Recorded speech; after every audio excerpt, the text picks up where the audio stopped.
Allele Elephants, welcome to Monday evening and welcome to the Monday night Euro review show from the Anglo-Italian pod. As always, my name is Rory and I'm joined by my very good friends Adam and Ben. How are you doing, everyone? How are we doing, boys? Ben, I'm going to start with you. How are we doing? Good weekend? Yeah, it was a good weekend. 96-minute winner is always very sweet. We've had a few of them this season, so yeah, it just makes that victory even a bit sweeter. So yeah, it was a good weekend. I was just shame about Arsenal ruining everything yesterday, but other than that, not bad. You can't have it all, mate. You can't have it all. No, exactly. I was looking at all the fixtures going, oh, fucking hell, Spurs won. Oh, fucking hell, United have won. Oh, fucking hell, City have won. Liverpool won. I was like, okay, Arsenal have won. Everything's fine. I can be happy now. Yeah. I can be happy. Adam, how was your weekend, mate?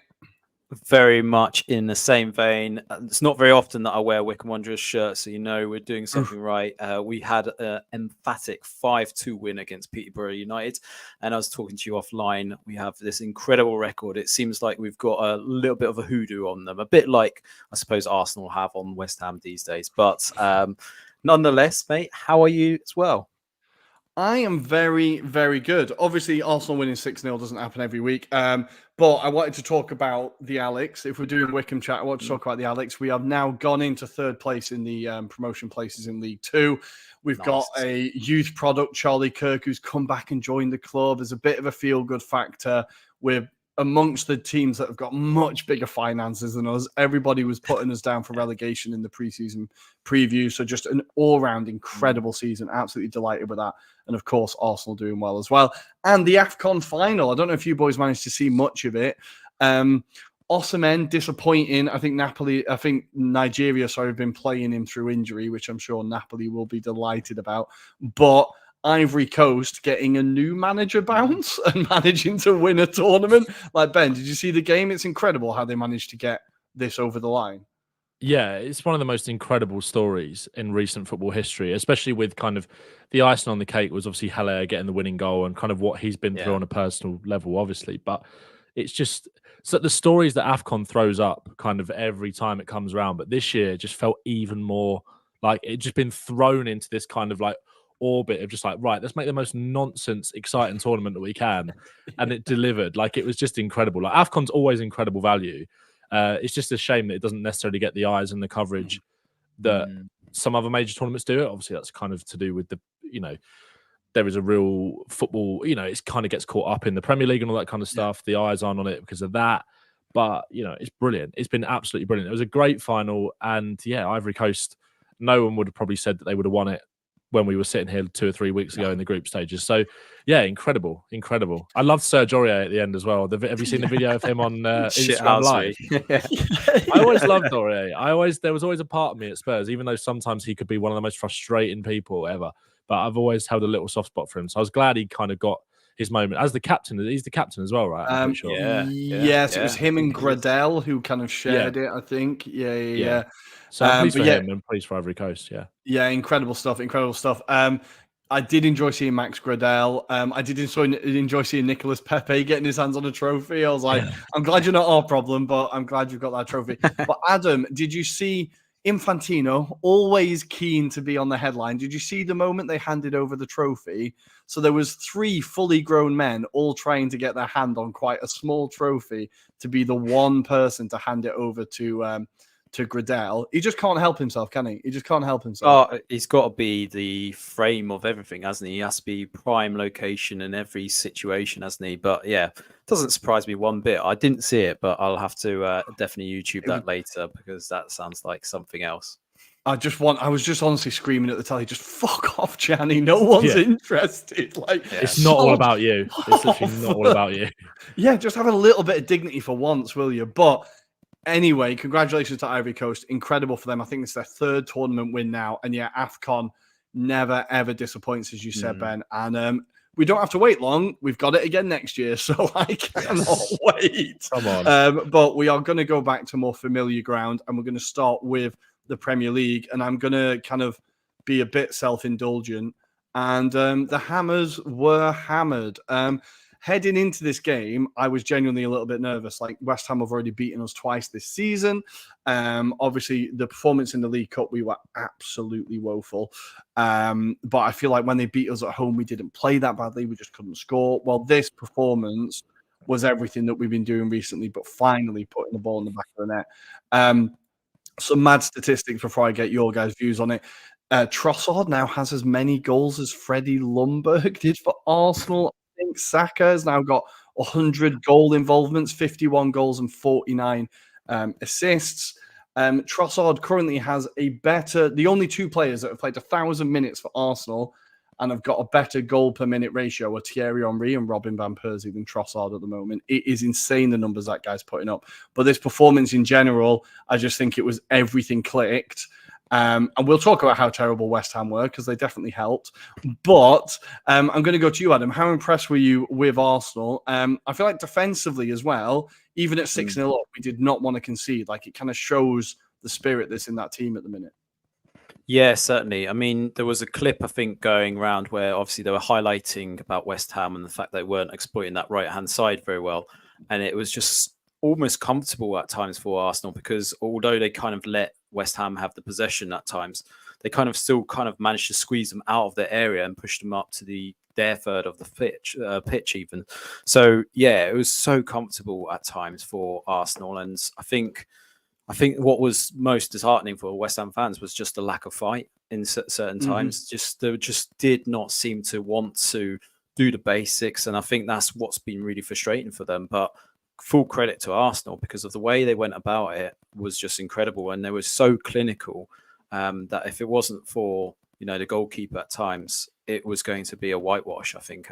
And you could see, obviously, I suppose what would have played on their heads and minds would have been seeing the crowds of people leave after 5-0 in particular. Obviously, they would have come back second half going, where the fuck's half this ground gone to? But, just after 5-0 happens, that's it. You can just see the floods of people in the background just kind of escape for the exit.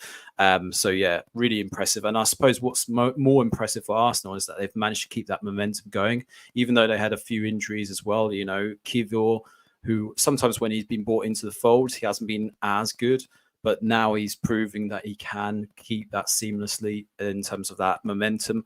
And the whole team, he kind of saw how Arteta was thinking about the approach as well and resting certain players and changing it up. So full credit to Arteta, the way he approached it. And, Arsenal have the momentum, which I think will scare a lot of the other teams now.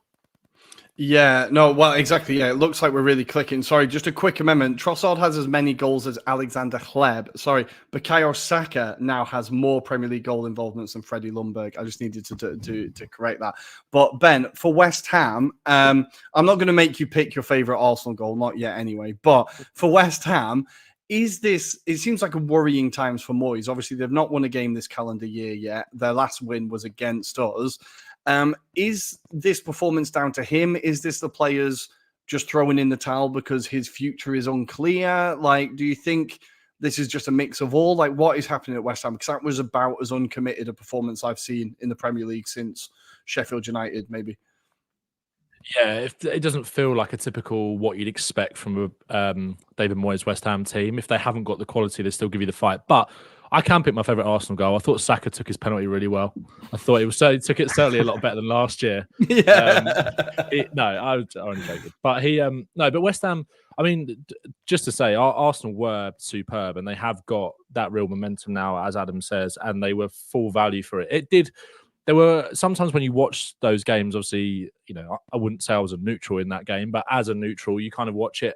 And it was one of those games where everything did go in for Arsenal. That's kind of emphasised by the Declan Rice goal, just a hit. Like, it was a brilliant goal, but on another day that doesn't happen, and those kind of things. And but it was just, it all came down to West Ham's just complete disorganisation, especially highlighted at set pieces like that. The Saliba goal, that was so soft. That's a simple ball to come and deal with if you're Areola, who I thought, to be fair, I mean, he was in no man's land for the penalty. And obviously, I think you can lay an element of blame on him for that goal not being commanded enough in his area. But, to be fair, a lot of the time, he was not helped at all by the defence in front of him. The fifth goal, like Saka's goal, where he cut inside, the amount of space he was afforded was just like a joke. That was like what you were kind of saying before, that they have given up.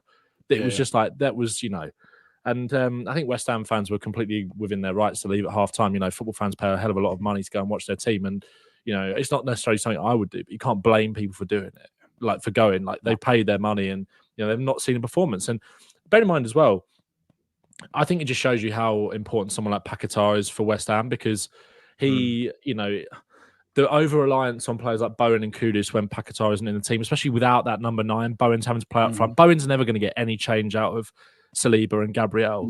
Bowen's a quality player. Like I really like Jared Bowen. And I think there are games where he can be useful up front, but yesterday was never going to be one of those. So they're it felt like it was going to be pretty toothless from the offset.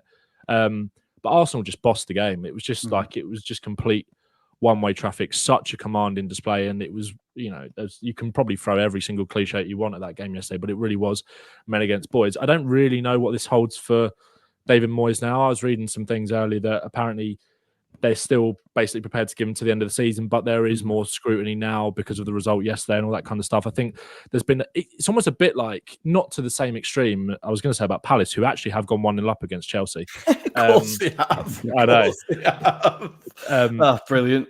But it kind of feels a little bit similar to the Palace situation, but not quite as desperate, in the sense that I think the fans are very appreciative of what Moyes has done. But I do think West Ham fans who kind of go and watch him every week, there is a real sense that the football has just not been any. They've got results, like they're still 7th in the league, I'm pretty sure. Like, but that really doesn't. 8th now. But, like a few weeks ago, they were 5 points off top 4 or something. Things can change very quickly. But I think. Well, sorry, but I think when we had friend of the show Tom on, who's a West Ham fan last year, I think you remember Adam, when we talked to him about the Conference League, he said that the fans haven't been happy with Moyes for a while because their league form has been terrible. If it wasn't for the Conference League win last year, he wouldn't have been in a job, because they were flirting with relegation last year, right? Yeah, and when you look, like when you take a step back and look at like objectively the results and the patterns of results, they do go through these massive lulls where they just cannot buy a win, and it just feels like we're looking like they're staring down the barrel of one of them now. So I think it'll be interesting to. I think they will give him to the end of the season. But the thing that blows my mind, I don't know if you agree with me, Adam, but they sold Fornals and Ben Rama in the window and didn't bring anyone else in. So of course, when, like as Ben pointed out, when Paquetá goes missing, or it doesn't go missing, that's he's injured. Like they've got 0 options left. Like that's not Moyes' fault, surely. It's not Moyes' fault, but I would have thought that he probably has a say in terms of who he wanted to come in. Potentially, it does sound like even with those 2 transfers themselves, it wasn't clear cut, because to be fair, they kind of delayed it. They didn't finalize the paperwork until very late. I mean, that's why Leon kind of complained about Ben Rama and the fact they got very angry about that situation, because they could have missed out massively, and they just try and spend a lot of money to stay up in the league at the moment. But yeah, back to that West Ham situation. Yeah, I've got a feeling that Moyes probably wasn't happy with the business that they did in that window. They've done this kind of very on and off, where they have a really shocking window, and it's all down to the fact that they either aren't prepared or they don't kind of foresee the situation. And it does feel like there was kind of that disharmony. We saw it with the Scamacca transfer, whereby it didn't feel like that was a Moyes kind of target. That wasn't his style of player. And they shipped him off after 18 months, didn't they? So I think there's some disharmony behind the scenes around, is it the scouting and analytics team that are kind of dictating these transfers and who's advising who? So I think there is some sort of loss in translation. But the board seemed quite happy with Moyes and what he's delivering. So it's really difficult to understand who's in charge, who's actually dictating the transfers as well. So but yeah, you have to feel for Moyes at times. But I also think at the end of the day, that's his players and that's how he's getting them to play. But you can see he was visibly frustrated with the way they were playing yesterday. And you think about that's now 10 goals now in the last 10 days that they've conceded. That is a hell of a lot of goals to concede in that space of time. They've got a fairly easy run forward, but just a question whether they can actually pull it off. Yeah, well, before we move on to this game, I just do want to talk a little bit more about Arsenal because it doesn't happen often. My favourite goal is, I think, the Trossard goal, because I love how it goes into the side netting and round the back. I find that really pleasing. Also, the absolute cherry on top of bringing on Ethan Nwaneri at the end. Like all Arsenal Twitter, this has been like the perfect week because we can win 3-1 against Liverpool and there'll still be some troll online going, well, Arteta doesn't play young players. So not only did we win 6-0, we brought on the 16-year-old. And I was watching the game with the missus and she was like, oh, is this a 16-year-old? I was like, yeah. She was like, which one? And he was next to Cedric and he's bigger than Cedric. Right? She was like pointing at Cedric going, that one, no, he's useless and 32. The other one, he's the one we're excited about. What I really love, and I think Arteta in the quote afterwards, after the game said, it's really important to have the trust of your teammates. And all of the team on the bench were telling Arteta, bring him on. And not only that, but when he came on, Erdegaard was giving him the ball at every single opportunity. Yeah. It was like, get this guy involved. We know he can do something. Now, I know it's been 10 minutes, 15 minutes, if that, right? But I did like how calm and assured he looked on the ball. I don't think he misplaced a pass. He was constantly in space. I thought this is a player that we're all super excited about. We're all trying not to get too carried away, but very, very, very excited about him. So I was really happy about that. So yeah, all round a bloody good day. And I think if Liverpool or City go and get a win like that away from home in the Premier League, people are going mad about it. So I'm glad that people are talking about it a little bit. And Paul Merson was kind of fighting our corner a bit in the post-match, being like, this is a statement win. So it's good to see. But I'm going to leave it there. I think that's enough now. So we're going to leave Arsenal there. With the lovely 6-0 win. And we're going to move on to, should we do Manchester United? I feel like that was a big game. Man United make a statement. Now, Ben, me and Adam said on the show on Thursday, this is a huge test for United. This is a game they should be winning because Villa have been in terrible form. And they did it. So, job done, right?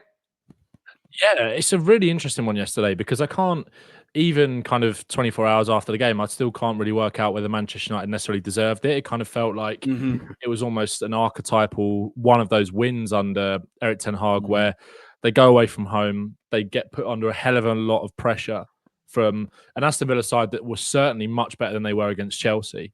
And have been, I think, in the home defeat against Newcastle as well. Obviously, they've been on a bit of a rocky run, Villa, recently. But yesterday, I thought United started the much better team. First 15 minutes, all the kind of, old-fashioned things you want from your team when you headers at set pieces, that kind of thing. They looked a lot more threatening going forward. I feel like we were talking about this last night on a Twitter space I was doing, and it was almost like we had a couple of United fans on there. And I sort of said to them, it feels like United have found not necessarily the philosophy, but they've found the balance of that front four now, I think. It looks a lot better with Garnacho on the right, Rashford on the left, despite obviously Rashford's difficulties recently. And I didn't think he had a particularly good game. I thought it was very ineffective yesterday. But in just terms of the balance of the team, and Fernandes in the hole, and then Højlund up front, who's obviously completely kicked into gear since the Aston Villa game just after Christmas. And it feels a lot better from that point of view. But there are still so many glaring issues there. Their midfield was getting cut apart with one pass so frequently after they went 1-0 up, which I think they deserved to go 1-0 up. They started better, but Villa it almost ignited a fire in Villa, and they were able to cut through United so easily. Jacob Ramsey was such a handful, kind of operated in those half spaces, giving Dalot a load of problems, obviously with Moreno outside of him as well. I think if Villa were a little bit more clinical in front of goal, they would have easily got in at halftime 1-1. It wasn't really Watkins' day. He had a couple of half chances that he snatched at. Should have scored that one that went straight at Onana. So I think and obviously a huge blow for Villa as well. Kamara's out for the rest of the season, so that's a massive problem for them that they've got to address now, because I thought he was really effective yesterday, as well as Douglas Luiz, who completely grew into the game in the second half and obviously got his goal. But United, it's like, I've been very quick to get on United's back on here and various other channels and stuff, and just talking to my mates or whatever. But, maybe it's not such a coincidence that they're kind of getting these late goals. Maybe it is about staying in games, and maybe they have found a little bit of identity as almost a counter-attacking team. I don't want to give them too much credit because it feels a little bit like it's happened by accident. Yeah, if I'm being totally honest. Yeah. And obviously they've got someone off the bench in McTominay who can come on and create those moments. It was a bullet header. It was like a brilliant goal and a brilliant cross as well. But yeah, for me, to me, I think my main takeaway was that I think you have to credit United, but I still think that it felt very Ten Hag, like the sort of result that you're not surprised at, in the sense they go away, they get that sort of win, don't really deserve it, grab a goal at the end. But maybe you do have to give him some credit. But I'm not sure I'm there yet. He's gone. It feels like the foundations are made of sand for me. Still, Yeah. it feels like it's all waiting to collapse. It's like Højlund has been fantastic. It's great to see him finally hitting form and really looking at home. Garnacho again, like as you said, that front four really looking promising. But yeah, it still feels like it's all ready to crumble quite quickly. And what I really like about Ten Hag is that all of a sudden he got very revisionist, right? Because this is the first time that they've won away to a top 9 team, right? Yeah. I love how Sky Sports make these stats like they table against the top 9 team, right? It's the first time they've won away.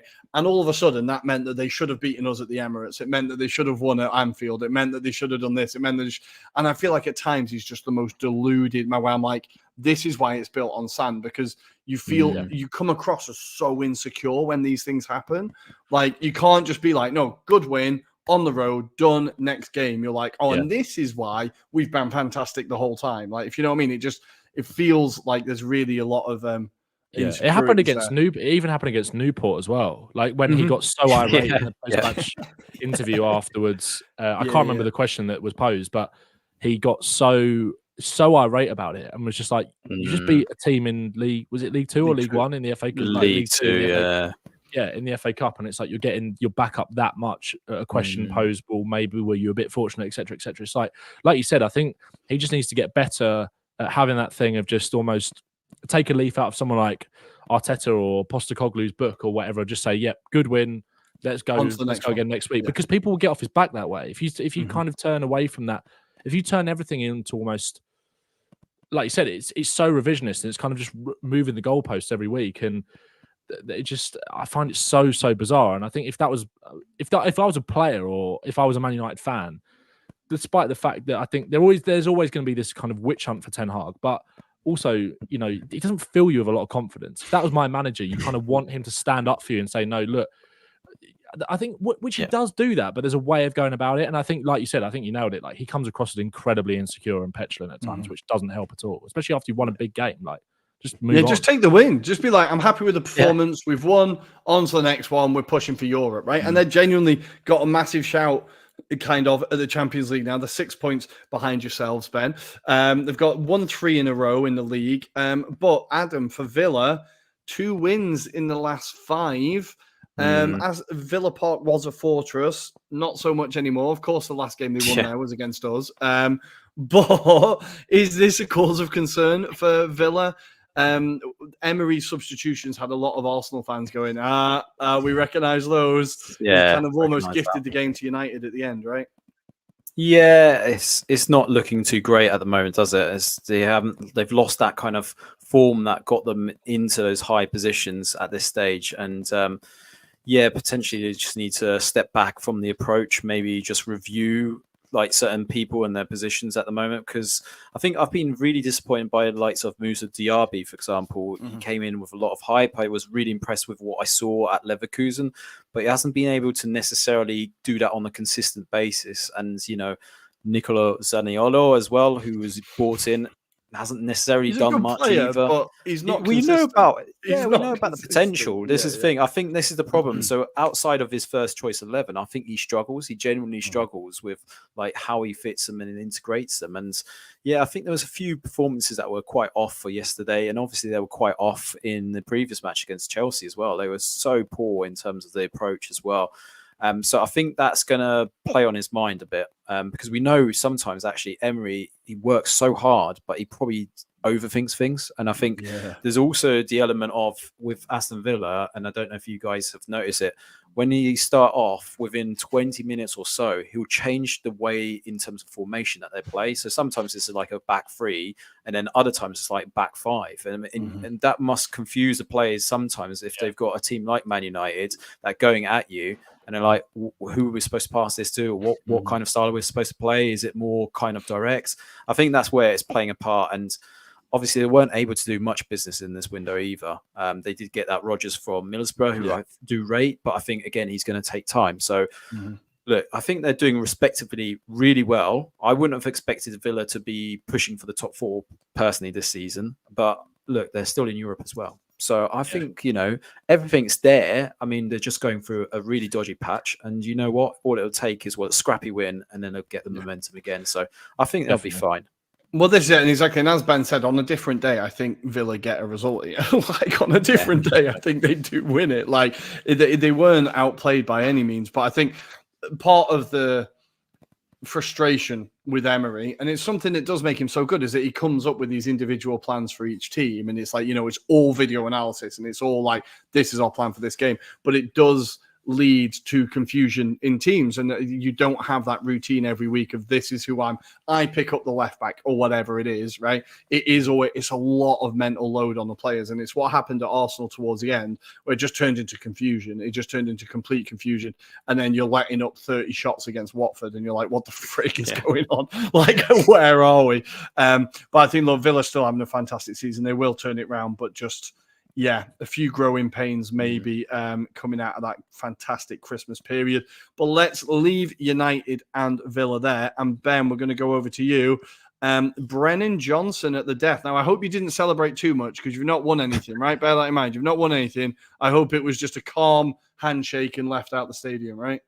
Yeah, didn't even smile. Didn't even. No, smile. Good. Just watched the goal go in. Stood up, clapped. The Ange, basically. Right? Yeah, exactly. Yeah. I gave myself a quiet little fist bump, but nothing more than that.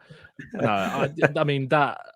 Obviously, we weren't on here last week, so I didn't really get to talk about. Well, I didn't get to talk about the Arsenal Liverpool thing, and it was just like we've been accused of it so many times this season because we've had last minute winners against Liverpool and Sheffield United, which came about in ridiculous circumstances, obviously, especially with the Liverpool one, Yeah. And it's like, if you can't enjoy, like, life is miserable. Like, if you're a football fan, if you can't enjoy going to, like, it's similar to what we talked about with West Ham earlier. You pay a lot of money to go and watch a team. It's like, if you can't enjoy those moments, then what can you enjoy? Because football is such a release and escape for everybody. And people, I've always find like that kind of narrative comes from people that have probably never been to a football game in their life. Like, that's where it all comes from. And I think that's a wider point with football Twitter anyway.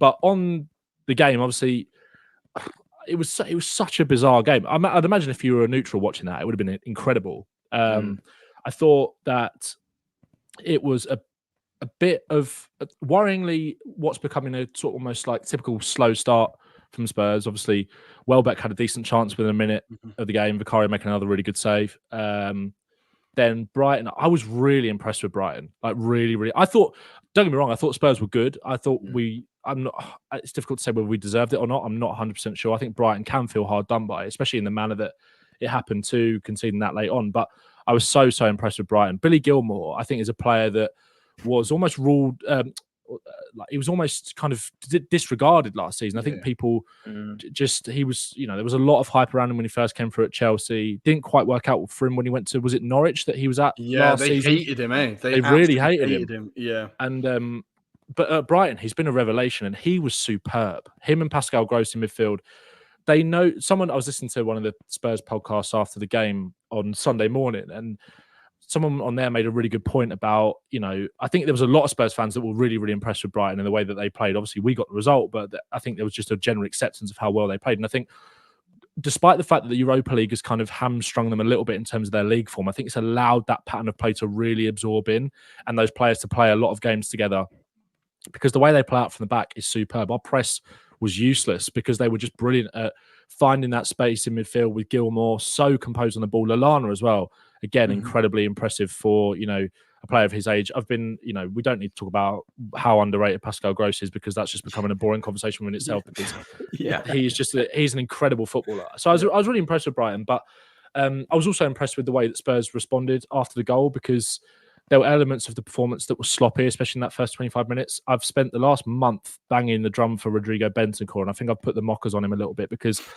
now it's coming to light that I really don't think he's ready. Like, I don't think he's recovered properly from that injury yet. I think there was something that came out the other day talking about how Spurs didn't really anticipate him to be up to full peak in terms of his match performance until next season. I think we wanted to have more of a bedding in period than we've had with him, but obviously losing the likes of Basuma, and obviously he had another injury. And I think the way that he came back initially after that setback in the first few games against United, he was just majestic.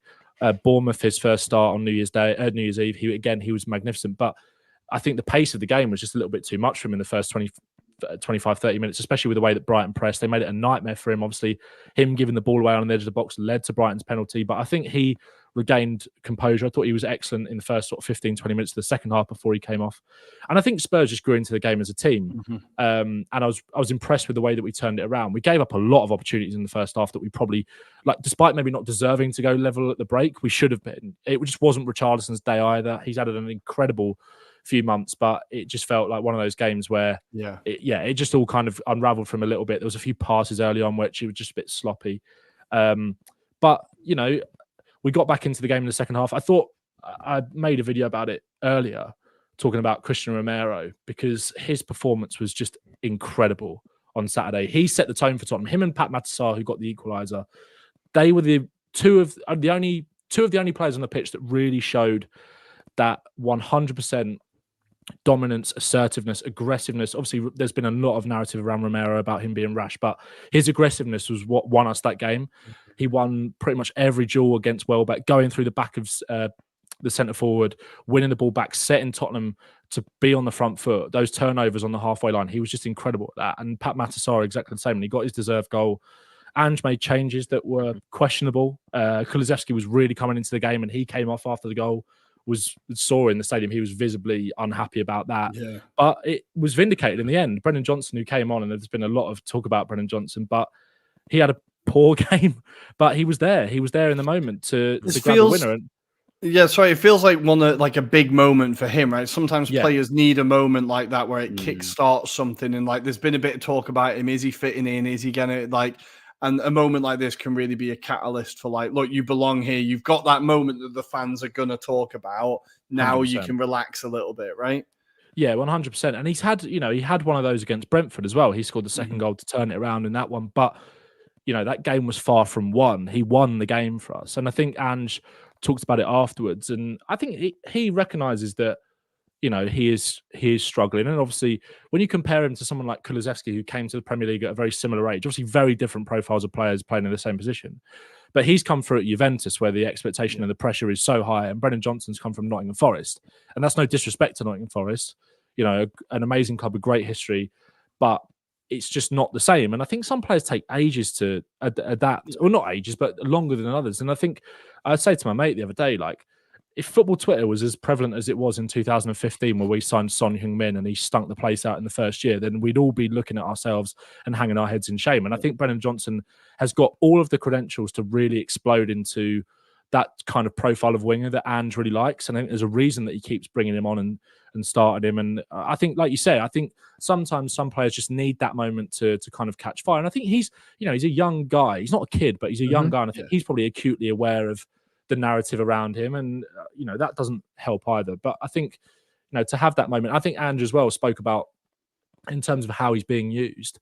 If he can't affect the game in terms of, because I really like him, but my biggest critic of him is he's not brave enough. He doesn't want to take players on. He's like, sometimes he ducks out of things, and it's just like, he's got the pace, he's got the ability to take your man on, and he just doesn't do it often enough for me. But we saw it against Brentford, and we saw it yesterday, that he can arrive perfectly timed at the back post to score those kind of goals. And especially when you've got the delivery like from Son, who came off the bench and just shows exactly why he is a world-class forward, a brilliant delivery, in a clutch moment as well, to kind of secure that win and put it on a plate for him. And I think he's got the pace and he's got the anticipation of the movement and the timing to get into those positions. And if he can grab us, another 3 or 4 goals like that between now and the end of the season, regardless of what the performances say, then I think that's a really solid base to then kick on from next season and kind of tweak elements of his game to make him a better player. There is a player in there. I'm convinced of it. Absolutely. I think you could see. Sorry, Adam. You could see his quality when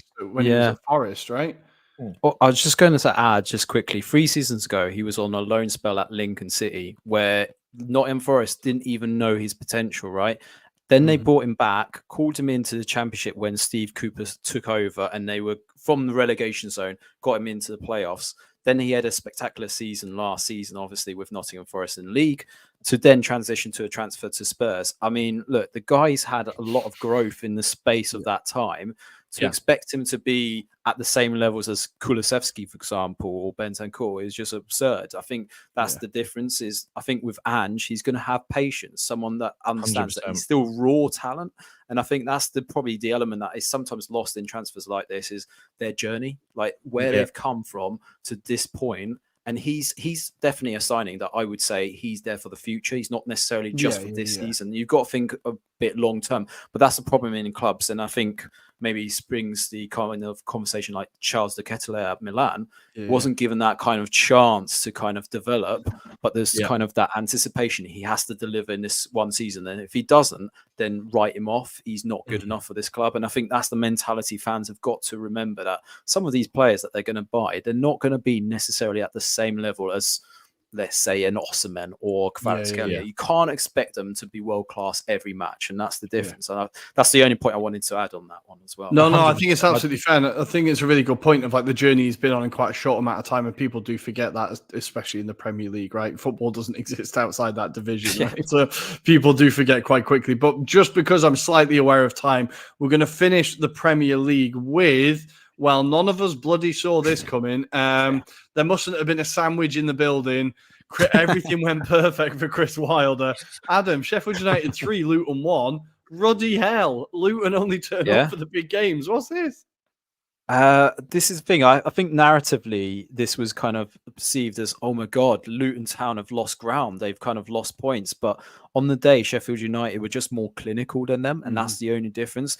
When you look at the XG stats, for example, Luton Town didn't do badly. It's just the fact that they had lots of shots on goal and they couldn't convert. And it was due to two factors: very resolute defending from Sheffield United. They saw the opportunities there that they had to ride it out sometimes, especially when you've got players like Ross Barkley. And I don't know if you guys saw it, but pretty much every time he got on the ball, there was at least two players on him. So it made sure that he didn't have enough time. And they obviously knew that from the previous games that he had. But then also at the other end, they were just putting a lot of pressure. They were just putting a lot of pressure on the defenders. And I think that was a really well-earned win for Sheffield United. And look, they've showed a bit of quality in the last few games, albeit they have lost. But yeah, I think this was a really good result for Sheffield United. Looking at the kind of runs that they both got, I still fancy Luton Town to finish above Sheffield United, regardless of this result. But yeah, I suppose it was against a run of form, because Luton Town have displayed so superbly in the last few matches that they've been probably exceeding everyone's expectations. And they got to this point where people thought, they're going to climb up the table, and this kind of result sets them back. I don't see it that way. Unfortunately, you're going to have games where it just doesn't happen for you. And it wasn't like Luton Town was shit on the day. They were genuinely trying. This is the thing. Yeah.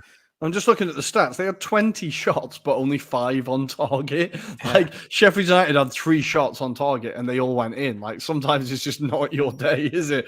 Like, but I think, as you said, Luton have shown enough quality there. But for Sheffield United, the most important thing is that they are officially better than Derby County. So Derby County's record continues and lives on, thank God. And my mate, who is a Sheffield United fan, messaged me with a great sign of relief of like, okay, we might go down, but we're not going down with that record. I'll take it. Absolutely take it. But elsewhere in the Premier League, very, very quickly, Nottingham Forest 2, Newcastle 3. Newcastle this season have now got more goals than Kevin Keegan's entertainers. But Eddie Howe is getting very angry about the label of the entertainers. He wants to kind of get across this image of them being disciplined, but I don't think it's really happening. No. Haaland came back with 2 goals and a 2-0 win for Everton, for Man City. Don't know why I even bothered getting my hopes up for this one. If anybody wants to jump in with anything here, Brentford 2, Wolves 0, Fulham beating Bournemouth, and of course Liverpool beating Burnley.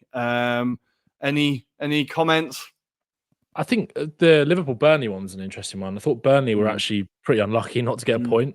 David Fofana looks like, I know obviously he missed 2 pretty decent chances in the second half, but that's a really good bit of business from Burnley, I think, because he saved them last week against Fulham, got those 2 goals, and then he could have easily had another brace this week. So I think a lot of Burnley fans will be encouraged by that. You know, they were deservedly level at half-time. I thought they were very unlucky with the second goal, to be honest. We didn't touch on the VAR decisions in the Sheffield United-Luton game, the handballs, but I thought this was kind of one that went a little bit under the radar as well, where McAllister just completely kicks through. I can't remember what Burnley midfielder it was on the edge of the box, and he then goes down rolling around. But if you actually watch it back, and it leads to Diaz's goal, but McAllister just kicks through the Burnley player. Yeah, and if the Burnley player then goes down and starts rolling around, that is a foul all day. So I think Burnley were pretty unlucky with that one. But again, I think they'll be encouraged. I think the race, I said the race for relegation, the relegation battle, I think is, I think it's far more, obviously, I think the story of Luton is making it very, very interesting, but I actually think it's nowhere near as I think it's a lot more interesting than people think, because I think Burnley, they'll be encouraged by that performance. I think Sheffield United going away, nobody would have sort of seen that, but it was a really good display. These teams aren't giving up yet. They're not giving up. I think it's easy to look at Sheffield United and say they're down, and I think they will go. I think Burnley will probably go as well, but I think both of them are going to make a good fist of it, and I wouldn't be surprised if either of them get some really decent results between now and the end of the season. So yeah, I think it was I feel like the last couple of weeks, it always happens when you kind of get those midweek games sandwiched in the end of January, because it feels very congested. These are kind of often the weeks that, even though we've still got a long way to go, that actually shape the season a lot. I think we've seen the top three really take shape, 4th to 6th take shape, and now I think that relegation battle it's kind of been like that for a long time, but I feel like the table's really taken shape now. So it's going to be a really interesting end to the season, I think. I don't think that relegation battle is nearly at all done. No, well, Palace may be dragging Chelsea into it at this rate. We shall see. Let's fingers crossed. Let's hope so. But we're going to leave the Premier League there, and we're going to go over to Italy. And what a weekend. Oof, goals everywhere. Let's start with Roma Inter in a shootout. This game, I absolutely loved this game, by the way. I was watching it and I was just thinking to myself, I'm so glad Mourinho isn't the manager, because it's just two sides absolutely going for it. Adam, Roma properly scared Inter for a while, and if it wasn't for Lukaku, they probably would have got something from the game. Yeah, Lukaku is probably a different subject altogether. He does look tired. We can come on to that. Yeah, we can go on to that. Completely. I suppose they've brought that form from the last few games. De Rossi with the expansive style of football. We talked about on Thursday about Pellegrini and how much of a reformed player he is under De Rossi. It looks like he's got a new vein form. He's kind of got a free spirit. He can start dictating the play, and I'm sure Spalletti will be purring his lips seeing these performances for the national side. But this was genuinely a game that I said I didn't expect Roma to do much, and I didn't expect them to win. But they definitely scared Inter. And I think the conditions definitely played a part. Obviously, Inter weren't able to play their usual kind of fluid kind of style of football. And it showed, look, Roma adapted to it a lot better than Inter initially. And it was only because I think second half Inzaghi kicks a rocket up their asses and tells them to pull their kind of asses together and do something about what they were doing on the pitch. And, it was shown in Marcus Thuram, the way he went about it as well. But Roma really did give them a scare, And you know what? There's always a quality team in Roma. Look, you have to give it to Mourinho. He assembled a really good, strong team, but not necessarily the style of football, perhaps. And I think De Rossi's kind of given that belief to the players. They're still kind of a young team in that respect as well. There's a lot of youngsters in there. But they're going to be buzzing because, getting this kind of experience where they've gone toe-to-toe with a team like Inter, and they gave it much more of a fist fight than, say, Juventus did the previous weekend. So I think, they can be proud of their efforts, but look at where they are in the table as well. They're still within a shout of being in the top four, which is, you wouldn't have said that about Mourinho when he got sacked all those weeks ago. So, fantastic effort from them. And I suppose we also have to give credit for the way Inter came back into the match, right? Because that was really good. They showed a lot of character, Because as you said, the weather was not helping anyone. I think chaos was only ever really going to help Roma in this game. And what I was really impressed by with Roma is I saw more intense pressing in 5 minutes than I've seen for the past 6 months at Roma. Like when the second Inter had the ball, they did not leave them alone. It was constant harrying. It was like just what you want to see from a side. And like when you can tell that De Rossi's got that attitude. And I absolutely love him and his comments after the game and the type of person he seems to be. Because obviously the controversy here was that the Acerbi goal was given despite the fact that Thuram was in an offside position. Now, I think that there was no problem with the goal. It should have stood. Everything was fine. And De Rossi, after the game, came out and said the same. He was like, look, we don't want goals like that to be disallowed in football. Yeah. There's no problem with it. And I think you look at that compared to how Mourinho would have dealt with that situation. Yeah, exactly. And it's just night and day. And I Yeah. think you can just see it on the pitch and the vibe around the club. He obviously just fucking gets it. And there's been a really good start to his reign. So I think it's fantastic to see that. Really impressed. I loved seeing Baldanzi come on. Like, obviously, a player we're really excited about. I think he's really going to get a lot of opportunities there as well. He came close to scoring at one point. I think he had a shot that wasn't too far over the bar. He looked lively when he did come on. But we need to talk about Lukaku. Ben, the first touch, and he wanted about half an hour to take it around the keeper, but he didn't actually touch it to take around the keeper. It's just classic Lukaku, right? Yeah, this was the chance at 3-2, wasn't it? Yeah, no, exactly. Yeah. No composure, like whatsoever. That was such a huge moment in the game. It was almost like, the only way I can describe it was almost like if you're playing FIFA and your controller runs out of battery, and it's just like he just stops, and it was just like it was like watching it in slow motion. I mean, I don't know where I am with Lukaku. Like, it's kind of gone past the point of just like, maybe it's just not happening for him, but I think it's just gone past that now, because I think, like you said, especially with how Roma have responded to De Rossi coming in, I think it's more than just that kind of new manager bounce, in the sense that, you quite often see that with the intensity levels go up. But I think especially when you have someone that comes in that really gets it and is loved by the fans and obviously by the players, they look up to him as well. I think it's just a shame that Lukaku didn't quite, maybe the kind of pressure of that almost got to him a little bit,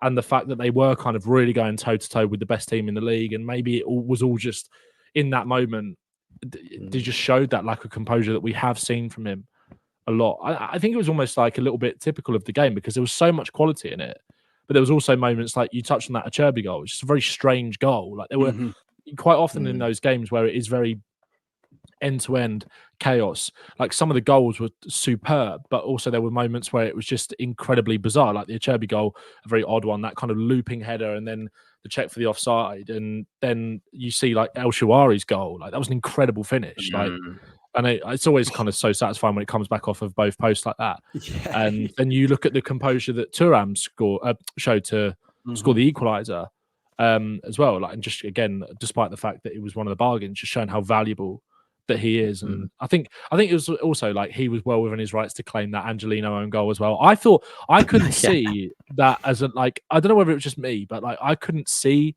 Angelino touch that. I thought it was Thuram, but maybe not. It's from a different angle. It's from a different angle. But initially I didn't see that as being an Angelino goal either. But I think when you compare Thuram to Lukaku and the kind of composure in front of goal, it's just chalk and cheese, really. But it's a shame for him. But his record in big games now, Thuram, is just insane. It's been incredible this entire season, but it's just another big game where he's turned up and got a goal and just absolutely run people ragged. I just think it's just an incredible season from him. And like Inter to have a kind of off day and still score 4 goals, like, it's not bad going, is it, Adam? They're looking, and if the result sticks, touch wood, if the result currently sticks with Juve at the moment, this is it's pretty huge. This is going to be massive. You think Inter still have a game in hand as well on top of that. And the maths that I saw was that up until yesterday, Bastoni and Pavard are the only outfield players that haven't scored. And Bastoni has obviously got a goal, so now it's just Pavard. And Pavard was unlucky to not get a goal because he had that shot from distance, didn't he? It's just absolutely insane. So if you think about the way Inzaghi still managed to maintain that momentum, the consistency with the squad, getting them still like hungry as well, like the players off the bench, even when you think about the third and fourth goal, wasn't it? I think it was the fourth goal, Arnautovic basically challenges, and Arnautovic in the last few weeks has been a bit criticised for the way he's missed chances that should be simpler to score, right? But it was his hard work that sets up that goal for Bastoni. So, him and Sanchez, they're just proving their worth at the moment, which is great for you, Rory. I get to see every time I see generally, Sanchez come on, I'm like, here he is. I'm just so happy to see him every time. I absolutely love him, and he could pick up another Scudetto medal, and he's gonna get those 10 appearances. You know, he's gonna get those 10 appearances. Whatever it is. I absolutely love it. But yeah, Inzaghi getting that squad feeling around, going. Absolutely fantastic for him. A huge win, fantastic game. Roma can walk out with their heads held high as opposed to the previous big games where they've just kind of gone out with a whimper. So I think a really big statement for Roma despite not getting the points. Let's move on from Inter Roma, and we're going to go to the other side of Milan. I'm not quite sure how Napoli didn't get something here, but a fantastic finish from Teo. A really beautiful move as well. Gives Milan the points. And Adam, this is a huge, huge win for Pioli. They were very lucky though, right? Massively, massively lucky. I think second half, it's all Napoli. Napoli started, as I would say, not bad, but they just weren't very good when it came to doing something in the final third. Also holding on to the ball, they really did struggle at times, even though they were kind of doing triangles at times.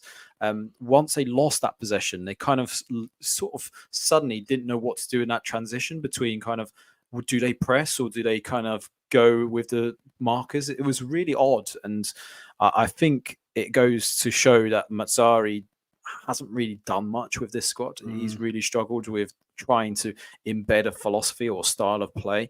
At times, it felt like it was just down to Kvaratskhelia, get the ball to Kvaratskhelia, and he would do something.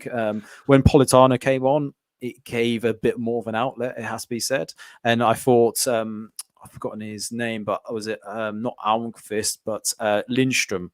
Yeah. When he did take the balls down the sides, he was quite penetrative in the fact that he was quite direct. I thought he was really trying to create some opportunities and causing a lot of issues for Milan. But hand it to Milan, they defended really well. I think that's probably the criticism, is that in the second half, they really did struggle to get any kind of possession of the ball. And when they did, they didn't really do too much apart from give it back to Napoli at times.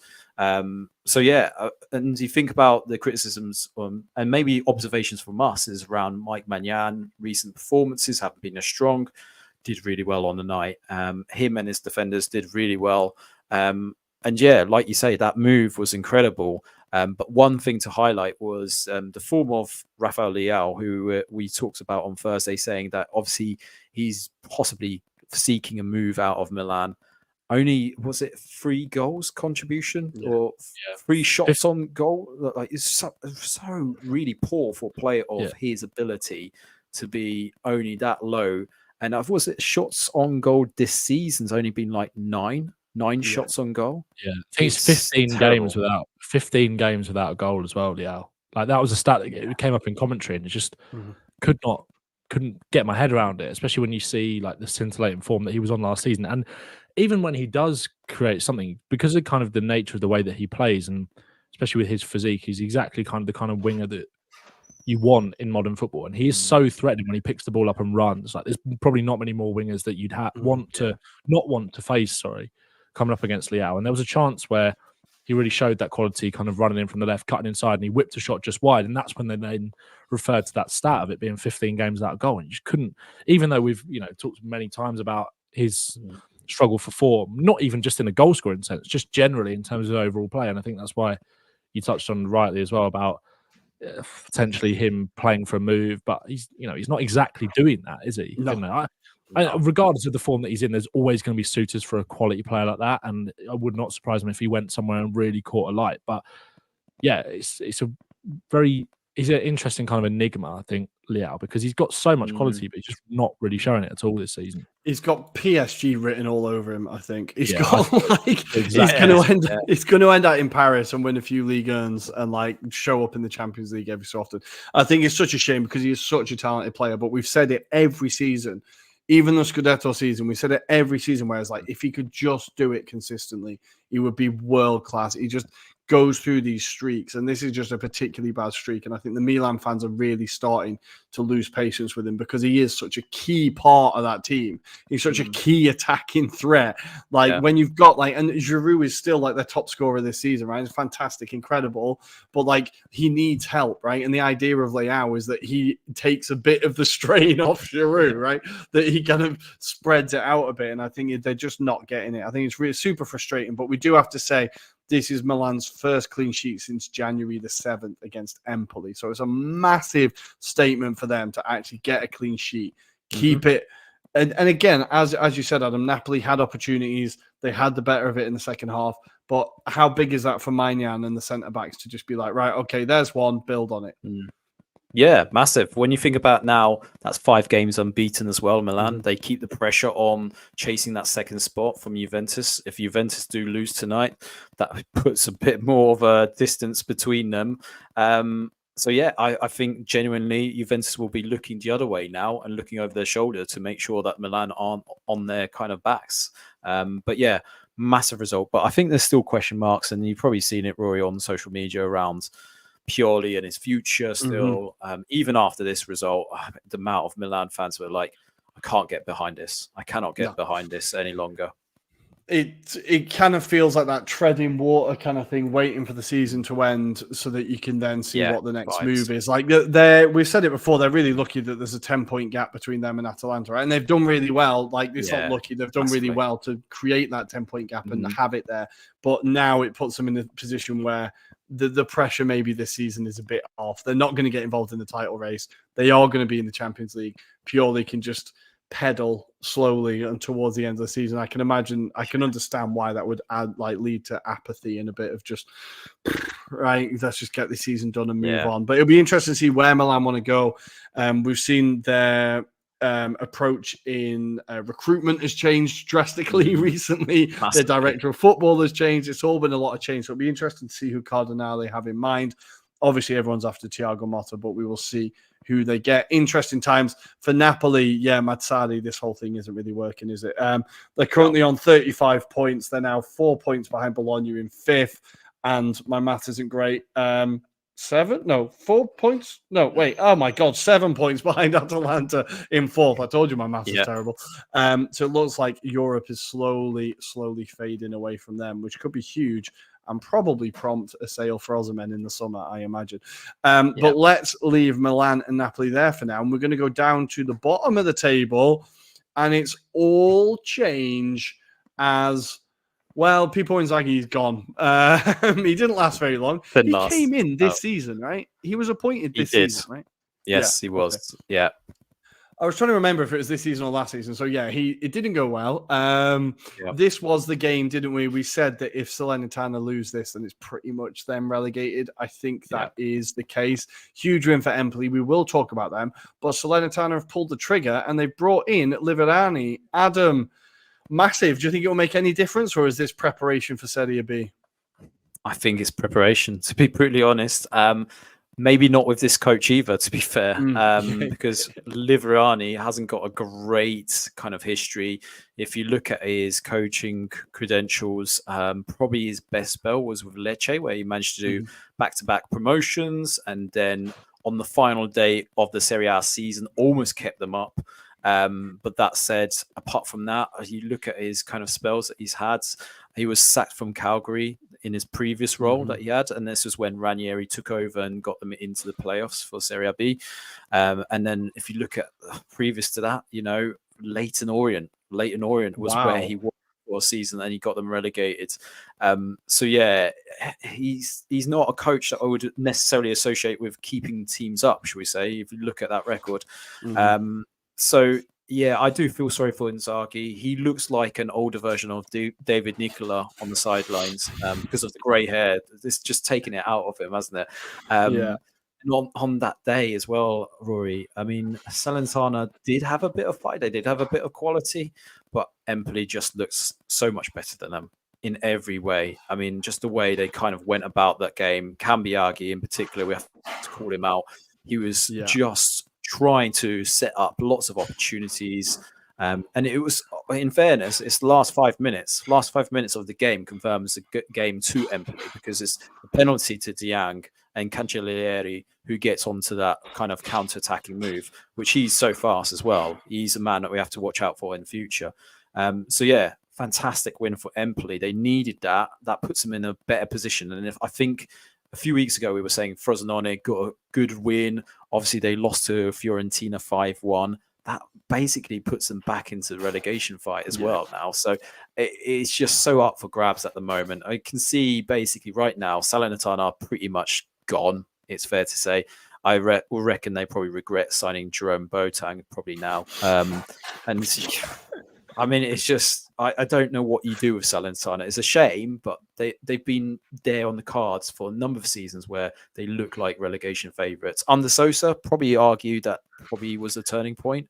That was their best period, I think. I think what they failed to do in these kind of signings of like Manolas and Jerome Boateng kind of sum it up.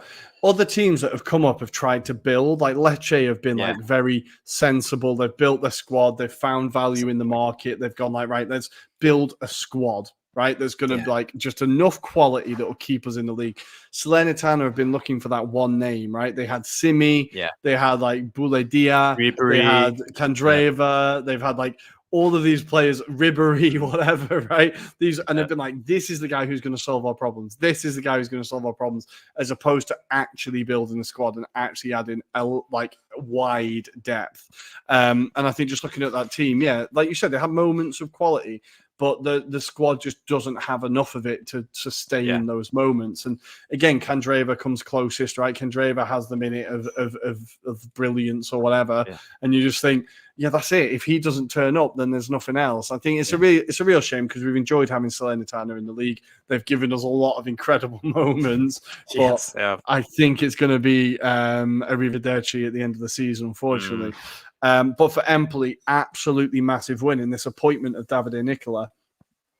Looks like a very astute signing, a very astute appointment. Obviously, they've backed him in the window as well, bringing in the likes of Zanoli, right? Not Zanoli, bringing in Niang, right? And bringing in these players that are going to add a bit more quality, a bit more tooth up front, which was the only thing they were missing, right? Their defense hasn't been that bad this season. It's just they couldn't hit a barn door. But Niang has now got more goals this calendar year than Leao, so that's good to see. And it'll keep Empoli, hopefully, up in the league. Absolutely huge for them. And as you said, Cambiaghi, there's always one player there to be very, very excited about at Empoli. They've just sold one, and I think Cambiaghi is going to be the one that gets the spotlight now. So fantastic win for them. Elsewhere, let's very quickly talk about the race for Europe. There were some big scores this weekend. Should we start with Fiorentina or Bologna? Let's go with Fiorentina, because they haven't had much joy in recent weeks, have they? And then, a paddling. Jesus Christ. That was a paddling. 5-1. Belotti getting his first goal for the club in his second appearance, I think it is, for the team. Getting off to a quicker start than he did at Roma, which is fantastic to see. Ikone getting his first goal in what feels like a while. Martinez Quarta chipping in with a few goals this season now. And then Nico Gonzalez finally, he had a few chances that he should have scored, but he finally got one. And then Barak, my guy, comes off the bench and puts the icing on the cake. But Adam, do you think this performance has been coming for a while, or is this just Frosinone bending over and taking it, so to speak? I wouldn't have necessarily said I expected Fiorentina to win in that manner as well. Maybe get a draw, because Frosinone have, over the last few games at least, shown that they've got something about them. I've been really impressed by the one that scored Mazzatelli. He's been really good alongside Sule, just scoring goals. I would not be surprised if he earns a move in the summer. It's a shame, because I think Frosinone needs that kind of player to build on going forward. But he's displayed really in the last few weeks. I think he's been on score sheet at least 4 times now. So he's been important in terms of that goal contribution. But Fiorentina back to showing potentially the promise that they can do. That's probably how I phrase it, because Kone has been probably quiet. He's just been reserved in terms of the approach. And I don't know if Italiano said something different, or did they just allow him to be a bit more kind of without the shackles of being, rigid, staying to a system? Because with the way Fiorentina play, they always rely on the wing backs, but it wasn't necessarily a wing back kind of contribution. It was a lot more through the center of the pitch. Yeah. You could see, like you said, Nico Gonzalez probably should score 3 on the day. So fantastic result for them, and puts them back in a shout, because I think last week when I had Andrea on the live stream, he wasn't really fancying anything beyond 10th position. So yeah, his hopes are back up. Let's put it that way. Things change very quickly in football. Ben, we'd love to see Fiorentina back up towards Fiorentina in Europe again. Well, they're in Europe this year, but get them in the get them in the Europa League. That's what we want, isn't it? Yeah, they feel like, it definitely feels like that. I've got bad memories of playing Fiorentina in the Europa League. It feels like we had them quite a few times. I remember one game we had against them. I think we went through in the tie, or maybe we didn't. I feel like we played them 2 years in a row. And in one of the years, Roberto Soldado missed one of his many open goals again. Well, actually, it wasn't him. He got played clean through on goal with Nacer Chadli alongside him.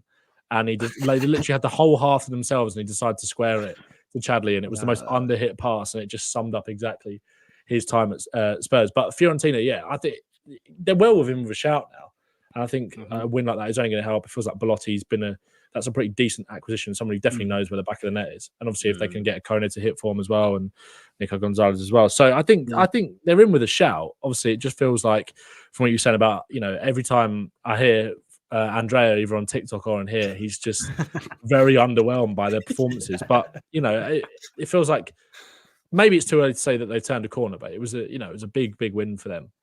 Yeah, it's a statement, definitely. They just need some form of consistency. Any form of consistency would be great. But I really hope this is like a new start for Belotti. Obviously, the Roma move just did not work. But it has the feeling of like this is the right level of club for Belotti to really be like, the main man again. Yeah, go and be a hero.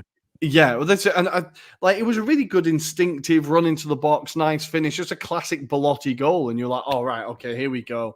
Like, it felt really good. And he didn't score in this game, but again, Beltran has been an incredible signing for them. Again, just needs a bit more consistency. But I'm always very excited when I see him play. But elsewhere in the race for Europe, the derby, I think it's a derby. Fiorentina, Bologna, I think they don't like each other anyway. But yes, Bologna... Correct, yeah, I can never keep up with there's so many derbies in Italy. But Bologna 4-0. Orsolini, of course, I left him on the bench in my Fantasy Calcio, and I genuinely spent half an hour agonizing over whether to start him. I was like, do I play him? Do I play him? Do I play him? I didn't. You're welcome, Bologna fans. He scored 2, and his second goal in particular was an absolute banger. He's been one of my favorite players in the league for a very, very long time. I always bang on about him, but a fantastic performance from him. On his day, there's few wingers in Serie A that are a bigger problem than him. Just absolutely rinses defenders, cuts inside and just pings it. Delightful goals from him. But we do have to talk about, he's finally got his moment in the sun, Adam. He's been fantastic for them all season, but Bukaima gets his first goal for the club and gets the ball rolling. Just a fantastic moment, right? I think it's a good opportunity to talk about how great he's been for them this season. Yeah, he's been fantastic since he transferred from AZ Alkmaar.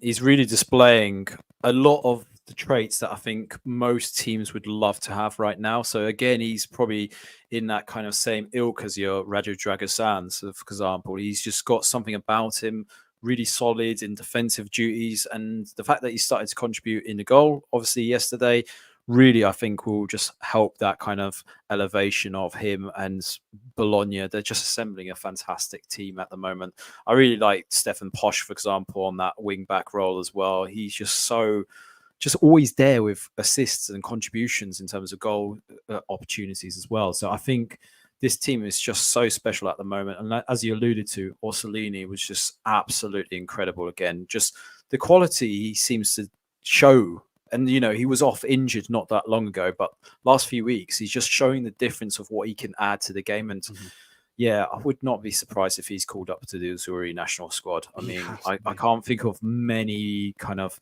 dynamic kind of wing backs, sort of attacking midfielders that can do the same thing. Maybe called Parno, but he hasn't done it in recent weeks for Monza. I think he's still someone to keep an eye out on, but yeah, Orsolini, just superb. And Xerxes, again, there's not enough superlatives. I think the question will be is, will Bayern Munich actually sell him, or will they try and call him back and, keep hold of him? That's going to be a huge question mark for them. But Bologna, it's just superb again, and I hope they're in the top 5 mix by the end of the season anyway. Yeah. Again, another team, as is often the case with the teams when you get down to 4th, 5th, 6th, it's just about finding consistency, isn't it? But now that's back-to-back wins, only 1 loss in the last 5. They went through it. They had a tough Christmas or post-Christmas period. They really took a bit of a slump, but now they're starting to find their feet again. So great to see. I think we will be seeing them in Europe, hopefully. Touch wood. And Orsolini, I just want him to get that move. And again, Lewis Ferguson, fantastic. Seeing him with the captain's armband, he's going to be the next one. I think that this summer there's going to be one of the bigger boys are going to come and pick him off. He was fantastic again against Lecce. Just a bad day at the office for Lecce. Nothing to really worry about. Just a bad day. Yeah. I think they're prone to this every so often. After that big win against Fiorentina, I think it's a bit like after the Lord Mayor's show, right? So nothing of much alarm there, but a fantastic win for Bologna.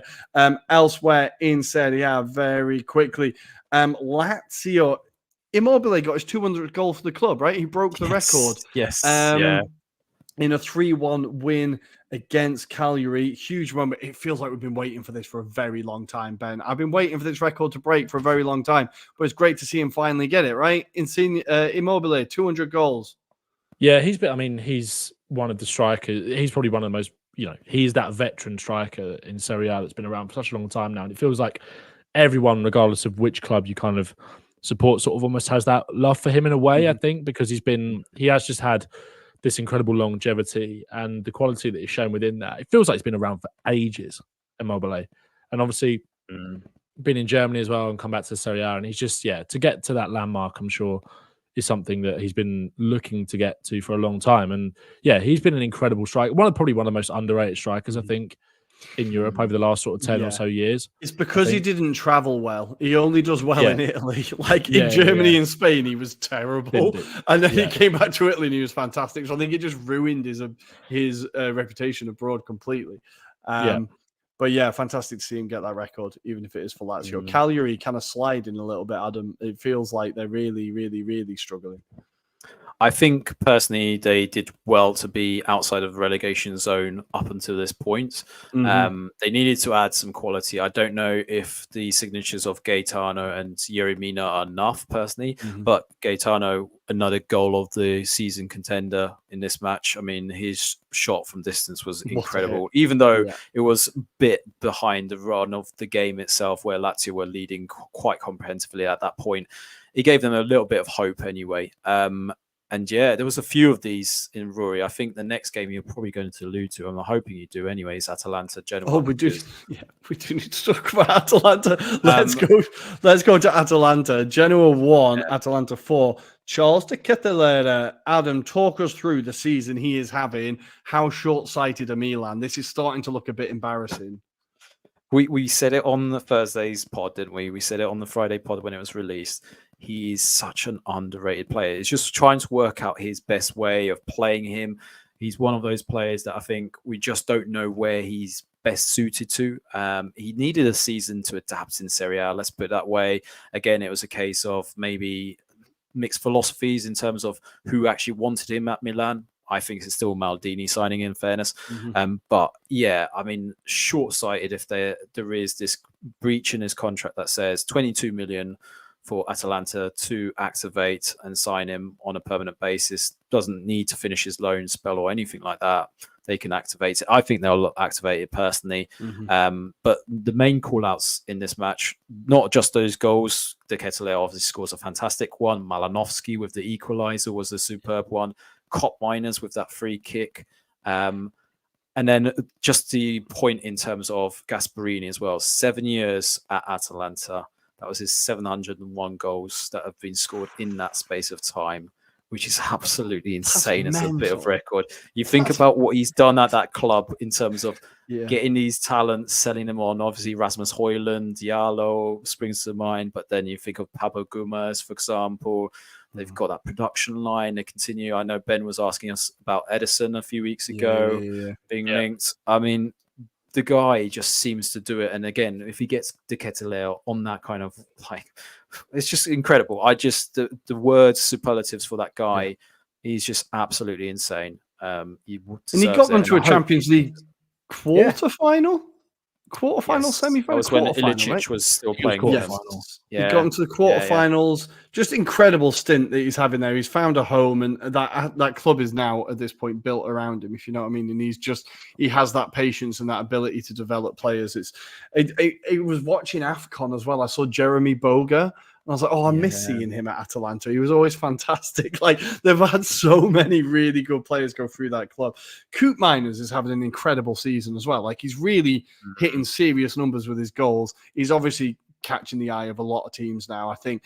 But I'm really glad to see him become the player that I thought he might be. I saw a player there. I always thought he was a bit too defensive minded. He didn't really have that attacking output, but it really feels like he's starting to add that attacking output to his game now as well and become a bit more well-rounded. So just a fantastic performances from them. Atalanta, that's a hell of a win away at Genoa. Like, I know Genoa, they've been pretty good this year, and that's a fairly emphatic win.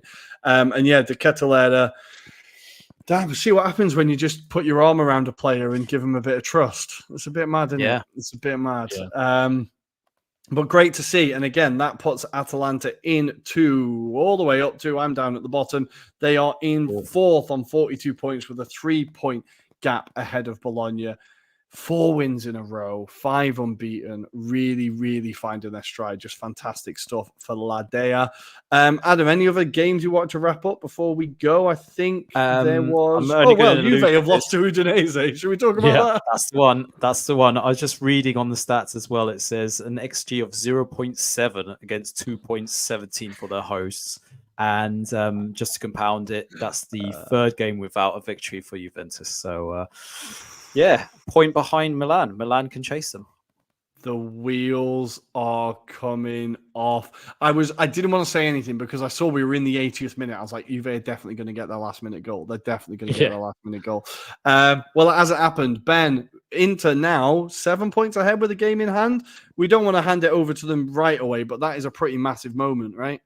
Yeah, I'd say get the champagne on ice. I think I can't see with the kind of the professionalism in which they've kind of gone about a lot of these big wins into. Obviously, I think you saw the kind of contrast in not necessarily style, but the ability to win games in a different way. Obviously, with the win last week against Juve, a more kind of tighter affair, and then obviously the way they kind of, although Roma gave as good as they got, they sort of dispatched them with that quality that they do have. So I think when you've got a team in that kind of form, winning games in that manner, especially with a game in hand as well, and they've got the points on the board, with the opportunity to go 10 points clear, I can't see Juve. We've talked about this a lot. It just feels like with Juve, a lot of these kind of I feel like it's been a little bit of a false dawn for Juve this year, and it feels like this is sort of that result that pulls them back into maybe where they actually are. They're a good side, but I just don't think. Plain and simple, I just don't think they're on Inter's level, and I think Inter might as well start the celebrations now. I hope I can start getting mentally prepared for another party in this city, because when Inter win the league, this is a fantastic city to be in. I am getting excited, but let's not get too excited, otherwise this will be clipped up by plenty of people, I'm sure. But guys, we are going to leave it there. Of course, this midweek we do have Champions League. We have the Cool Kids Club and the Even Cooler Kids Club with the Europa League and the Conference League. It's all coming back. We're not going to preview it. We're going to talk about it once it's happened, because again, I'm aware of time. Ben, before I send these lovely people home, where can people find you? Where can they see your tings? You can see my tings on. I felt like I had to say. No, thank you. You saved me there. That's all right.